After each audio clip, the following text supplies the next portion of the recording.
सबको यही लगता है कि तुम मेरे साथ हो, लेकिन तुम तो चुपके से उमर से इश्क लड़ा रही हो। अगर हमारी वजह से उन्हें कुछ हो गया या खानदान बिखर गया तो मैं बर्दाश्त नहीं कर सकूंगी। बताओ क्या करूं मैं? आयजा और उमर के प्यार की कहानी, मतलब उनका माजी। क्या वो पहले से एक दूसरे को जानते थे? मुझे तो कुछ मालूम नहीं था। सच कह रही हैं आप? हाँ। ठीक है, तो फिर अब आप भी चल लें।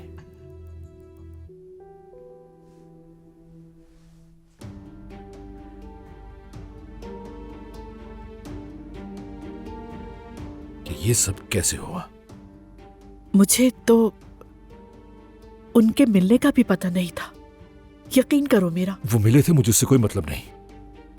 मैंने आपसे बस एक बात पूछी है, उनके बीच कुछ ना कुछ तो हुआ होगा। क्या आयजा ने आपको उस बारे में कुछ नहीं बताया?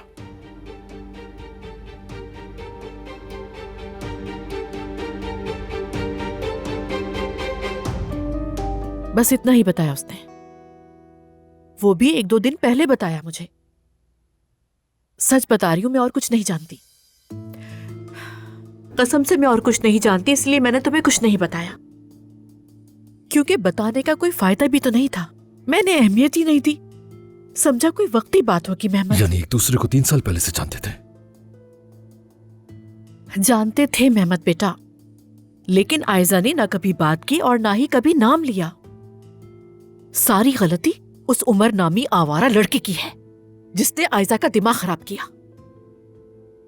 वरना आयजा तो तुम्हें ही चाहती थी। मेहमत बेटा, खैरियत है? क्या सोच रहे हो? प्लीज कुछ तो कहो ना। सब कुछ प्लान के मुताबिक होगा। इस वीकेंड के एंड पे मंगनी होगी हमारी। मैं तुम्हारे साथ हूं बेटा, आयजा का दिमाग ठिकाने पर ले आऊंगी। यही बेहतर है, क्योंकि मेरा फैसला नहीं बदलेगा। मैं आयजा को नहीं छोड़ सकता और मैं चाहता हूं कि वो खुश रहे, और आप भी। मेहमत बेटा, अकेली मां होना दुनिया का मुश्किल तरीन काम है। उसके बाबा होते तो बात कुछ और होती। मैं चाहती हूं कि अब इस खानदान के बड़े तुम बनो, जिम्मेदारी उठाओ बेटा। आप फिक्र न करें, सब कुछ ठीक हो जाएगा, जैसा कि उमर के आने से पहले था। सब वैसा ही हो जाएगा।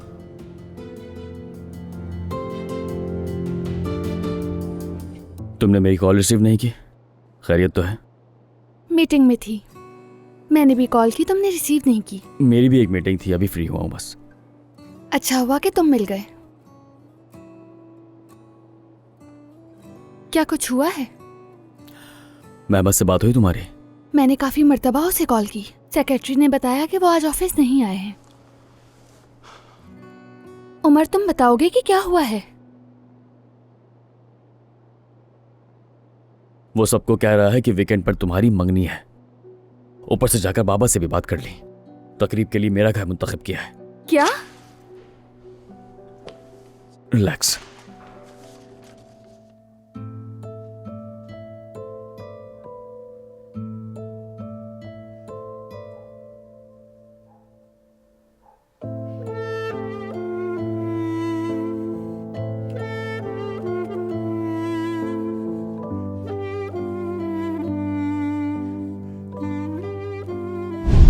अरे उजान साहब, ये क्या कर रहे हैं आप? क्या आप पागल हो गए हैं? कोई देख लेगा, क्या कहेगा मेरे बारे में?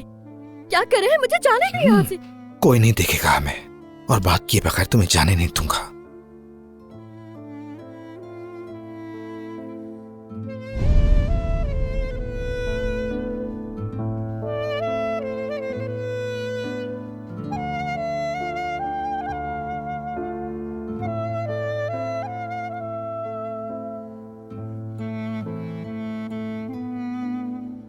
जुमाना कुछ साल पहले एक लड़के के पीछे दीवानी हो गई थी। मैंने उसे रोका, बहुत समझाया, पढ़ाई का कहा, लेकिन कोई असर ना हुआ। क्या कर सकते हैं? मैंने तो आपको ऐसे ही परेशान कर दिया। माफ करना मुझे बेटा। आप परेशान ना हो, सब बेहतर होगा। जीते रहो बेटा। अब मैं चलती हूँ। खुदा हाफिज बेटा। खुदा हाफिज।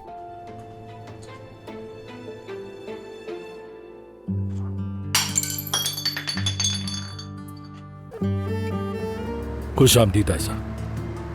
मेहमद, तुम इस वक्त यहाँ क्या कर रहे हो? मैं तो शरीफ साहब मैंने से... ही शरीफ साहब से कहा था कि वो तुम्हें यहाँ बुलाएं। मैं तुम्हें सरप्राइज देना चाहता था। तुम खुद को समझते क्या हो? हाँ, मेरे साथ कोई खेल खेल रहे हो? जब तुम जैसी खूबसूरत मंगेतर साथ हो तो किसी खेल की क्या जरूरत? क्या करना चाह रहे हो? एक तरफ तुम मेरी कॉल्स का जवाब नहीं देते, दूसरी तरफ मंगने का इंतजाम कर रहे हो। इस तरह मुझसे पूछे बगैर तुम... मेरी जान, थोड़ा रिलैक्स, आराम से बात करो। और अगर वैसे भी यहां किसी को हिसाब लेना है तो वो मैं हूं।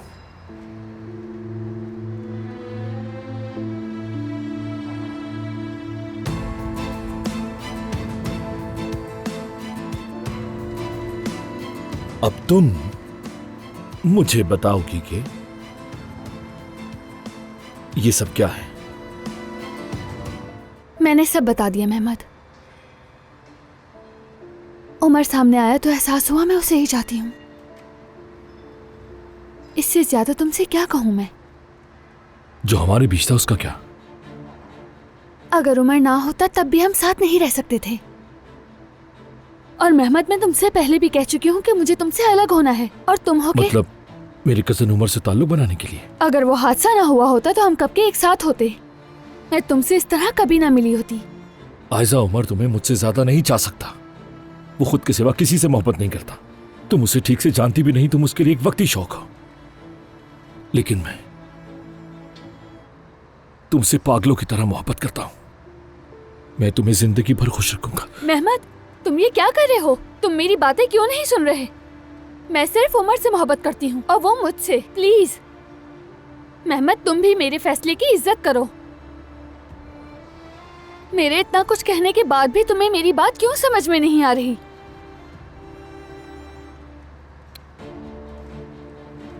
कवायद बदल गए हैं। ये तुम्हारा फैसला है। तुम चाहे जो भी कहती रहो, मैं तुम्हें उमर के साथ रहने की इजाजत नहीं दूंगा।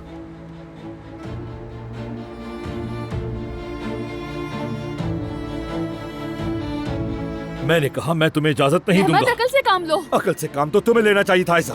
क्या मतलब तुम्हारा? मुझे बताओ, जब लोग ये तस्वीरें देखेंगे तो क्या सोचेंगे?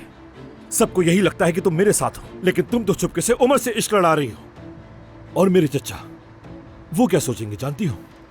कि उनका लाडला बेटा उनके भतीजे की महबूबा के साथ। या फिर तुम यूं कह लो कि जिस लड़की को उनका भतीजा बहू बनाकर ला रहा था, कुछ ही हफ्तों बाद पता चलता है कि वो लड़की उनके बेटे की महबूबा है। एक बात जान लो आयशा, हर किसी का दिल इतना बड़ा नहीं होता। मेहमद, बहुत हो गया। लेकिन मैं ये बात उन तक नहीं पहुंचने दूंगा, क्योंकि उनका दिल बहुत कमजोर है। अगर वो ये सब कुछ जान गए तो वो ये बर्दाश्त नहीं कर पाएंगे। वो इंसान तुम्हें अपना बेटा मानते हैं, तुम उनके साथ ऐसा कैसे कर सकते हो? क्या मैंने क्या है ये सब कुछ? बोलो। ये फैसला तो तुम्हें करना है आयशा, और इसके अंजाम की जिम्मेदार भी तुम होगी।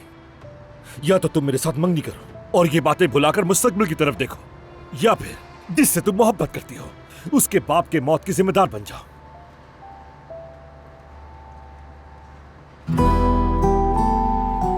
मेहमद इस हद तक गिर सकता है, मुझे यकीन नहीं आ रहा। वो इस खानदान का हिस्सा है यार। बाबा ने उसे कभी भी हम लोगों से अलग नहीं समझा है। अपना बेटा मानते हैं उसे। कैसा इंसान निकला।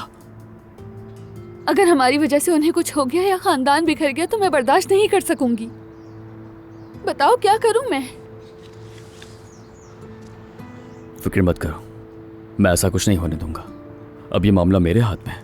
बाबा को भी कुछ नहीं होने दूंगा और तुम्हें भी उससे बचा लूंगा। भरोसा है ना मुझ पे? भरोसा है,